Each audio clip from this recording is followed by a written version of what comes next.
Kita belajar melalui sejarah yang ada. Bagaimana orang-orang kafir yang telah menghinakan Allah, yang telah menghinakan Islam, yang telah menghinakan baginda Nabi Muhammad SAW dihinakan lagi oleh Allah Subhanahu wa taala sehina-hinanya.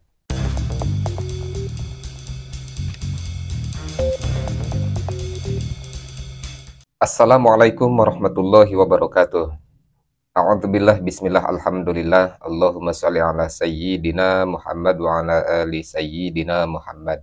Sahabat yang dimuliakan Allah Subhanahu wa taala, mudah-mudahan kita semua selalu dalam lindungan Allah Subhanahu wa taala. Semoga kita semua dijauhkan dari segala fitnah, fitnah dunia, fitnah akhirat, fitnah kubur, dan senantiasa kita selalu mendapat perlindungan dari Allah Subhanahu wa taala.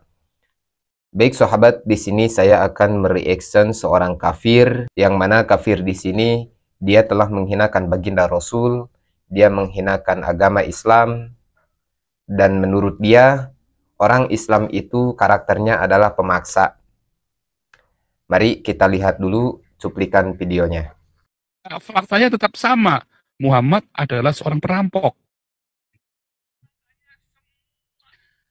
Makanya semua penyebaran Islam dilakukan dengan perampokan. Apa maksudnya? Pemaksaan. Meminta haknya orang lain dengan paksa. Ya kan? Melarang orang Natalan, melarang orang bikin gereja, bahkan gereja sudah berdiri saja diruntuhkan, dibakar, dibom. Dengan paksa. Islam selalu memaksa. Selalu minta dengan paksa.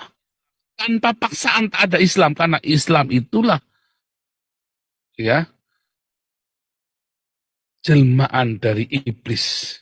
Ialah bapamu dari semula, katanya Yesus kan. Yaitu apa? Pembunuh dan perampok.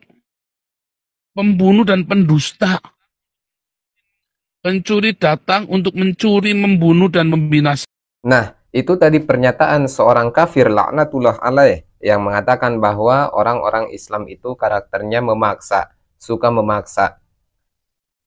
Perlu kita ketahui para sahabat bahwa pernyataan si kafir tadi adalah dusta. Kenapa saya katakan seperti itu? Karena di setiap statement orang-orang kafir yang membenci Islam itu hanya bermodalkan asumsi saja, tidak disertai dengan data, tidak disertai dengan bukti yang nyata. Bukannya kita selaku seorang muslim punya landasan, punya dalil bahwa di dalam agama kita itu dianjurkan oleh Allah Subhanahu wa taala la ikraha fiddin. Jadi di dalam Islam itu kita dilarang untuk memaksakan seseorang untuk memeluk agama Islam. Karena apa? Islam itu adalah rahmatan lil alamin. Kemudian dia berasumsi lagi bahwa orang Islam itu suka menghancurkan gereja, melarang Natalan, dan lain sebagainya. Padahal yang terjadi sekarang ini, tidak ada satupun orang Islam yang membakar gereja tanpa alasan apapun. Tidak ada. Bisa dikatakan orang kafir tadi hanyalah menebar kebencian saja. Buktinya tidak ada gereja yang dibakar oleh umat muslim karena alasan kebencian umat muslim kepada Kristen. Tidak ada. Karena semua umat muslim itu sadar bahwa lakum dinukum waliyadin. Bagi kalian, agama kalian, dan bagi kami, agama kami. Jadi tidak ada yang namanya pemaksaan, yang namanya kejahatan, yang namanya pelarangan ibadah bagi pemeluk agama lain, itu tidak ada. Adapun di hari ritual Natalan yang diperingati oleh kaum-kaum Nasrani atau Kristen, orang muslim yang taat, orang muslim yang beriman tidak mau mengikuti atau tidak mau ikut-ikutan dalam acara tersebut. Karena apa? Mereka menjaga akidah mereka, mereka menjaga iman mereka, tidak mau mereka mencampur adukan antara keyakinan Islam dengan keyakinan Kristen, antara hak dengan batil. Adapun pelarangannya, saya rasa tidak ada. Itu hanyalah asumsi, itu hanyalah dusta yang keji. Urusan Natal silahkan kalian jalani, kalian rayakan menurut keyakinan kalian. Dan kami tidak mengikutinya, tidak merayakannya, tidak memperingatinya. Karena apa? Itulah toleransi yang benar menurut kami umat muslim. Kemudian dia berkata lagi bahwa Islam adalah jalmaan iblis. Na'udzubillah tsumma na'udzubillah. Saudaraku, sebenarnya orang-orang seperti ini, orang-orang yang menghinakan Islam, orang-orang yang benci terhadap Islam, itu bukan sesuatu hal yang baru. Itu bukan hal yang baru menurut Islam. Karena apa? Kita belajar dari sejarah bahwa banyak sekali orang-orang yang tadinya membenci Islam, yang tadinya menghinakan Islam, yang akhir kemudiannya dihinakan oleh Allah Subhanahu wa Ta'ala dengan sehina-hinanya.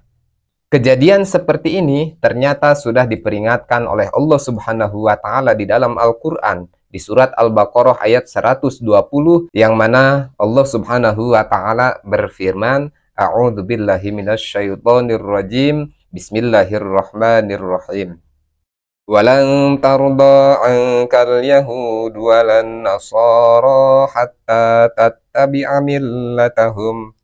Qul inna hudallahi huwal huda wala inittaba'ta ahwa'ahum ba'dalladzi ja'aka minal ilm ma laka minallahi min waliyyin wala nasir.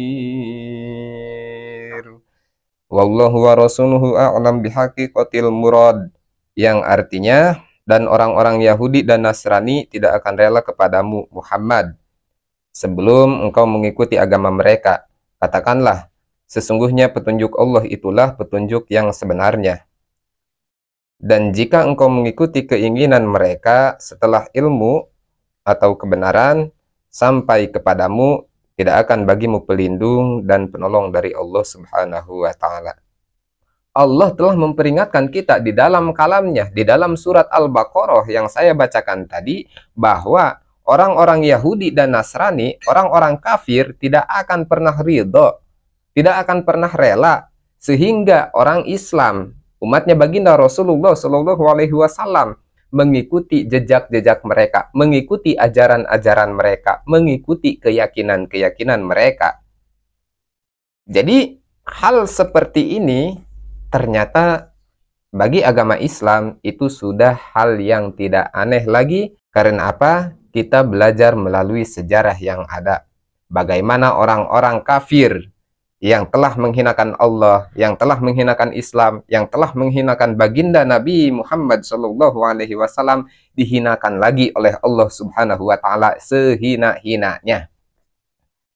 Orang-orang seperti ini nanti akan diazab oleh Allah Subhanahu wa Ta'ala dengan azab yang sangat pedih. Jika orang seperti ini tidak menemukan azab ketika hidup di dunia, maka tunggulah azab akan menantimu nanti di yaumil qiyamah atau di akhirat. Orang-orang seperti ini nanti akan menyesal di hadapan Allah Subhanahu wa Ta'ala. Sedangkan penyesalan yang terasa ketika di hadapan Allah Subhanahu wa Ta'ala itu tidak akan diberi lagi kesempatan oleh Allah untuk bisa memperbaikinya. Karena apa? Penyesalan tidak ada obatnya. Allahumma hdina siratal mustaqim. Wallahu a'lam. Wassalamualaikum warahmatullahi wabarakatuh.